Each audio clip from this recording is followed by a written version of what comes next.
Muchísimas gracias por la invitación, Carlos, a ti y a Flaxo. A ver, voy a compartir la pantalla.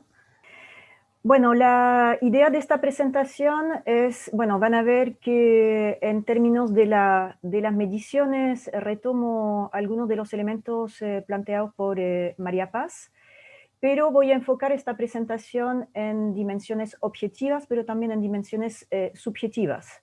Y esto es una presentación que retoma en realidad años de trabajo con distintos equipos, y de hecho está presente en el público Oscar McClure, de la Universidad de los Lagos, que dirige un proyecto Fondesit en este momento en el cual también trabajo, donde seguimos en estos temas. Así que aprovecho para saludar a Oscar al otro lado de la pantalla. Bueno, como lo han señalado Carlos y María Paz, efectivamente no hay una nomenclatura de clases sociales para el caso de Chile, que no es una anomalía en sí, pero sí hay otros países donde existe. Por ejemplo, en el caso de Francia tiene una clasificación de clases sociales que es compartida por el Estado, por los sindicatos, y que la gente maneja con cierta facilidad, aunque no funciona tan bien como antes. Por lo tanto, hay una clasificación, una nomenclatura compartida en distintos países. En Alemania, por ejemplo, no hay. En Brasil sí hay. Entonces, bueno, depende un poco de si existen o no clasificaciones oficiales. El hecho que no tengamos en Chile, obviamente nos obliga todas las veces a todas estas definiciones y mediciones que estamos realizando. Entonces acá, para partir y para mostrar la dificultad, está la distribución del ingreso en Chile. Son datos CACEN, que son los mismos que ha usado María Paz. Les recuerdo que no tenemos datos CACEN más actualizados por ahora. Entonces, claro, estamos a 3 años de distancia, más estallido, más pandemia. Pero esto es el dato más reciente que tenemos, donde se muestra la distribución del ingreso en Chile por percentiles. Y como pueden ver, el problema que tenemos en Chile, y muchos ya lo saben, es que tenemos una distribución de los ingresos bastante plana hasta el último décil o los 10 últimos percentiles. Por lo tanto, hablar de clase media en este contexto obviamente es complejo, sabiendo que tenemos una extrema concentración de la riqueza en una parte de la sociedad, y por lo tanto, bueno, el resto está aquí como la mitad, y no hay muchas diferencias entre un grupo y otro. De hecho, yo en general no solía presentar esta distribución CACEN, pero como mis colegas economistas sí lo hacen, encuentro que igual es una buena forma de entrar en materia. Y además a esto se agrega lo que está abajo, que tenemos un problema estructural, perdón, me faltó la E. La mediana del ingreso en Chile está muy cercana a la línea de pobreza. Por lo tanto, y vamos a profundizar en eso, tomamos la mediana y no el promedio de los ingresos porque está distorsionado hacia arriba por la concentración de la riqueza hacia arriba. Pero si tomamos la mediana del ingreso, está muy cercana a la línea de la pobreza, lo que es congruente con este gráfico. Entonces, ¿cómo definir las clases medias? Tanto Carlos como María Paz ya han señalado varios elementos. El problema que tenemos aquí y en cualquier país es que es una meta móvil y plural. Si intentamos hoy en día superponer ejes de educación, ingresos, ocupación, vamos a obtener grupos móviles y no vamos a lograr estructurar claramente grupos con los cuales nos podamos quedar tranquilos. Ya lo hemos señalado, desde la economía son las personas que no son ni ricos ni pobres, que eso es lo que usan grandes organizaciones internacionales, y esto nos lleva al 70% de la población. O también el Banco Mundial usa una medición en ingreso per cápita que es comparable años tras años de hasta, digamos, de 11 a $110 al día. Y bueno, obviamente sirve para comparar internacionalmente, pero de repente no es muy preciso para detallar la situación interna de un país, o como bien lo señaló María Paz, las diferencias que hay entre esos distintos grupos. La OECD, de la cual somos parte desde hace algunos años, recomienda usar un espacio alrededor del 25, más o menos el 50% de la mediana del ingreso.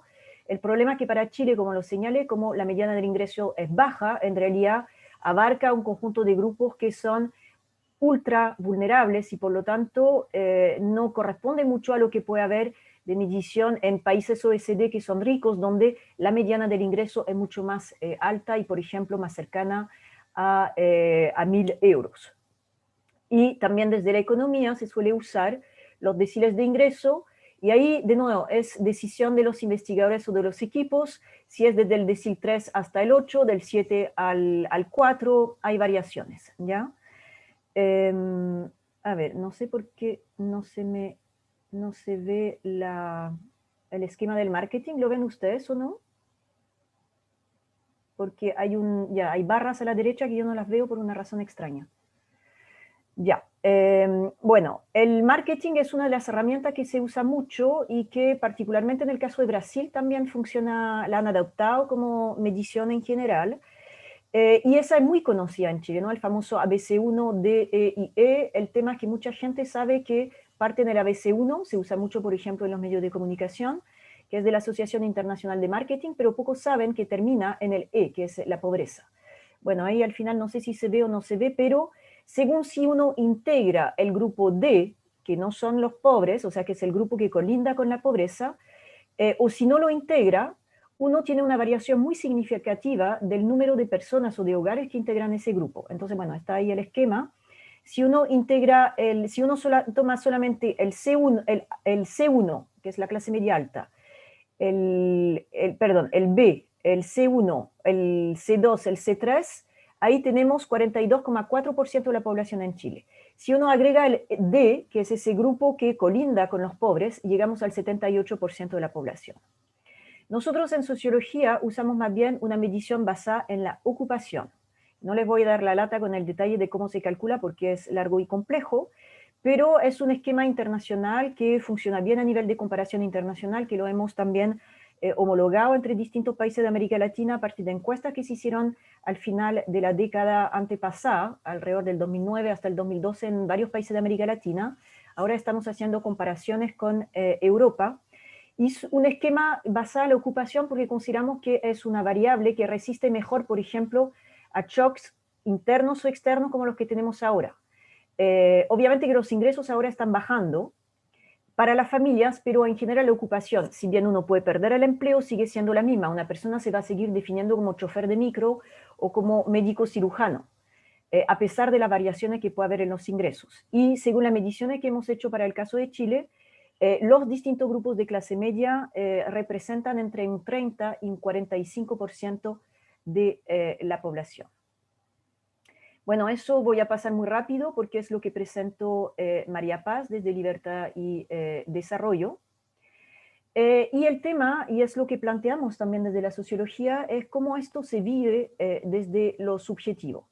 Sabemos, como bien lo señaló María Paz, que la narrativa del pertenecer a las clases medias aparece con la disminución de la pobreza, cuando pasa a ser un grupo relevante quienes ya no son pobres, y a partir de los 90 entonces aparece toda esta narrativa del esfuerzo, del individualismo, de la autonomía de esos grupos de clase media, por oposición obviamente a la estigmatización del pobre o de las poblaciones vulnerables en términos de que son flojos, de que cuentan con el esfuerzo de los demás pero no con el suyo y que dependen del Estado.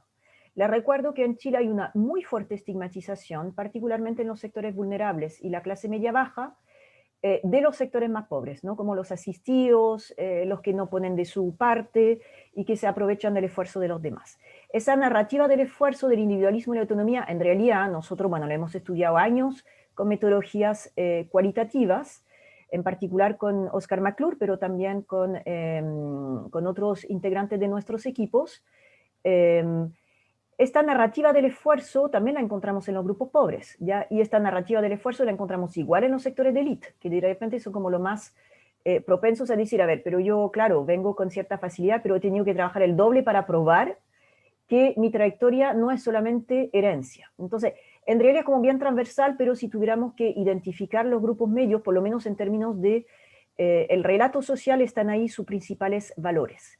Estamos de acuerdo con que siempre ha sido un anhelo. Hoy en día, obviamente, el anhelo ya desapareció.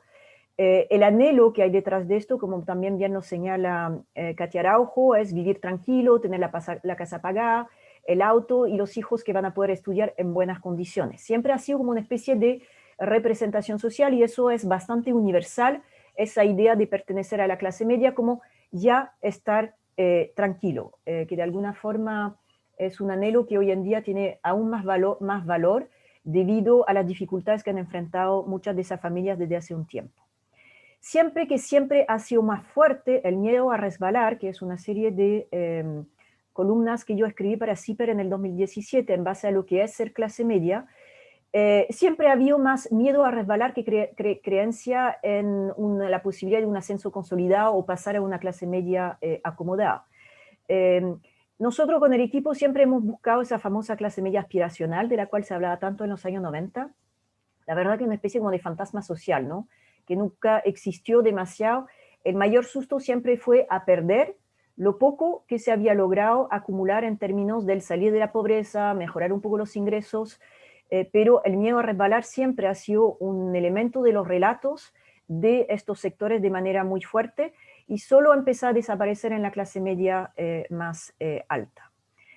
Siempre hemos sabido que es un estatus que no resiste, perdón, me quedó un error ahí en el PPT, ni a una enfermedad grave, también lo señaló María Paz en tema de los gastos de hospitalización, a la pérdida del empleo, que también lo abordó, o a la jubilación. Y sabemos que todo esto se mezcló como demandas en el estallido social a partir de octubre.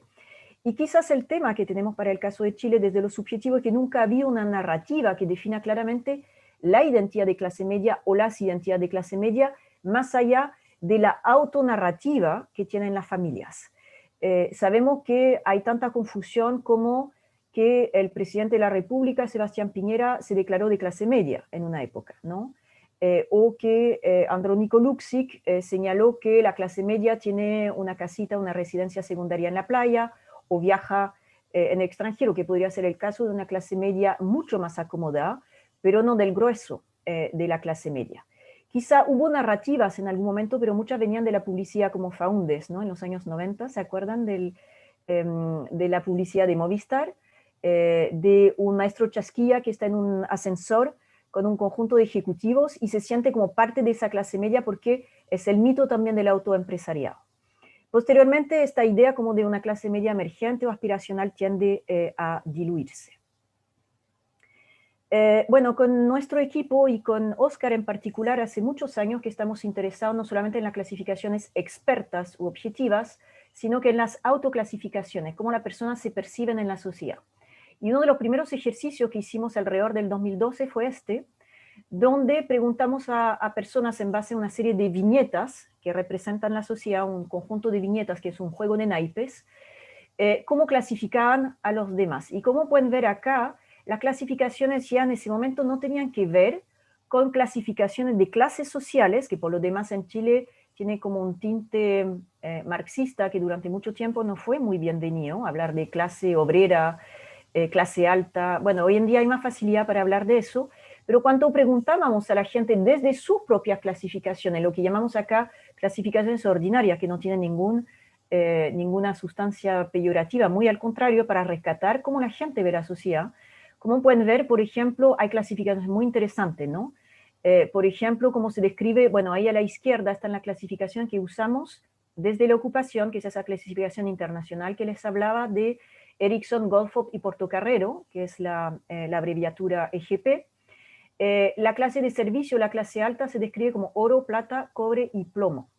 Y como pueden ver, eso puede ver con medallas olímpicas, con tarjeta de crédito, pero sobre todo hay una fuerte connotación moral en la descripción que la gente hace de la estructura social. Esto, bueno, Durkheim ya lo describía al inicio del siglo XX, entonces no es una gran sorpresa, pero pueden ver que hay muchas clasificaciones que tienen que ver con el esfuerzo, ¿no? Los famosos emprendedores o la noción de éxito, también el esfuerzo con la superación. Está el tema de la educación universitaria, que es una forma muy transversal de dividir en Chile, que no es, por ejemplo, el caso en Europa, ni en otros países europeos, donde puede ser, por ejemplo, pertenecer al sector público o al sector privado. Pero acá ser profesional o no ser profesional es absolutamente divisorio desde la autopercepción y la percepción de los demás. Entonces, claro, tenemos los exitosos y autosuficientes, los profesionales. También está desde la percepción de la gente esa idea de hasta qué punto uno se esfuerza, se resigna y así sucesivamente. Obviamente que los obstáculos que ha habido posteriormente a estas clasificaciones o las cifras que hemos visto del 2017 es que es un estatus precario, la gente siempre lo supo. Cuando se les pedía que se autoclasifiquen muchas veces, claro, se podían autoclasificar clase alta, clase media media, clase media baja o pobres. Pero cuando uno entraba en una narrativa a través de entrevistas o a través de grupos focales, muchos sabían que esta primera clasificación no resistía a todos estos obstáculos de los cuales ya hemos hablado. Además, esto se ha agravado en los últimos años con el tema del endeudamiento, que permitió durante un tiempo sostener una sensación de estatus más alto, pero que en los últimos años, previo al estallido, se había visto más dificultado por el aumento de los precios del arriendo en las grandes ciudades, el precio de los alimentos, de la ropa. Sabemos que el precio de muchos de los elementos que necesitamos hoy en día para vivir son del nivel de Europa.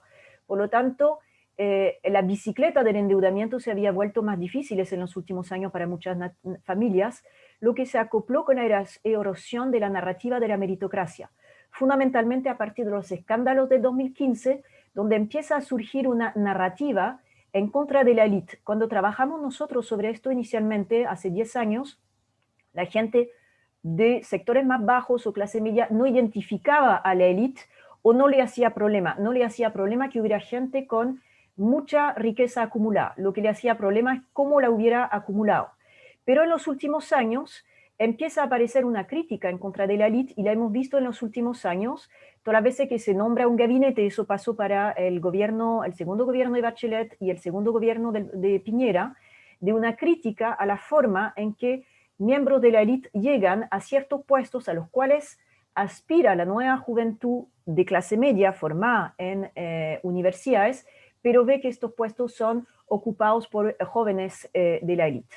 Obviamente el estallido va a generar una primera precarización y la pandemia va a mostrar la ausencia de protección social más universal, lo sabíamos, pero ahí también hemos visto las dificultades que ha tenido el aparato estatal chileno para levantar medidas más extendidas de protección a los vulnerables de siempre. Nos demoramos 2 meses y medio y nos demoramos casi 5 meses a extender una protección a los otros grupos de clase media. Recordarán también todas las discusiones que hubo de soy o no soy clase media, tengo derecho al bono, no tengo derecho al bono, soy clase media si gano 400.000 pesos mensuales. ¿Qué pasa con la gente que tuvo cobertura, que tuvo licencia de salud, etcétera? Y eso desató un gran debate. Y al final la única cobertura más universal que hubo fue la entrega del 10% de la jubilación. Y voy a cerrar con esto, que es un trabajo que hemos hecho también con Oscar McClure, que tiene que ver con un trabajo que hemos hecho, una encuesta que hemos aplicado en el 2016, es decir, incluso antes de que se volviera más difícil llegar a fin de mes en Chile para muchos de estos grupos de clase media, donde en base a autoclasificaciones subjetivas hicimos todo un trabajo para ver a qué correspondía en términos de los deciles. Y la gente ya definía 3 grandes grupos, que es, bueno, el sistema tripartita es como el habitual que hay en la forma de representarse la sociedad. Y en realidad la percepción de ese grupo inferior abarcaba del decil 1 al decil 6, ¿ya? Y el grupo intermedio, que podríamos reconocer como más de clase media, abarcaba del decil 7 al decil 9. Y el único superior, como ya lo vimos desde el inicio, con esa curva de distribución del ingreso, es el decil 10. Y eso es otra forma de pensar con una mezcla de lo objetivo y lo subjetivo, cómo la gente se autorrepresenta la sociedad. Y efectivamente hay una masiva percepción de que hay un gran grupo inferior en la sociedad, y es de alguna manera como una forma de criticar o avanzar hacia una comprensión más holística de que Chile no es una sociedad de clase media. Nosotros desde la ocupación siempre hemos considerado que nunca se llega a la mitad de la población, pero también desde la propia percepción de las personas hay esa idea de que en realidad Chile es más bien un gran grupo de gente de sectores trabajadores. Y voy a cerrar con esto. Les recuerdo que muchos países, particularmente el grupo, los británicos, ellos tienen un gran grupo que no es clase media, que son los working class, que es gente trabajadora que se reconoce como tal, que el Estado reconoce como tal y que también está asociado a un orgullo de pertenecer a ese grupo, que para el caso de Chile subsumimos todos estos grupos en una supuesta gran clase media, pero que en estricto rigor debería ser separado de ese grupo. Muchísimas gracias.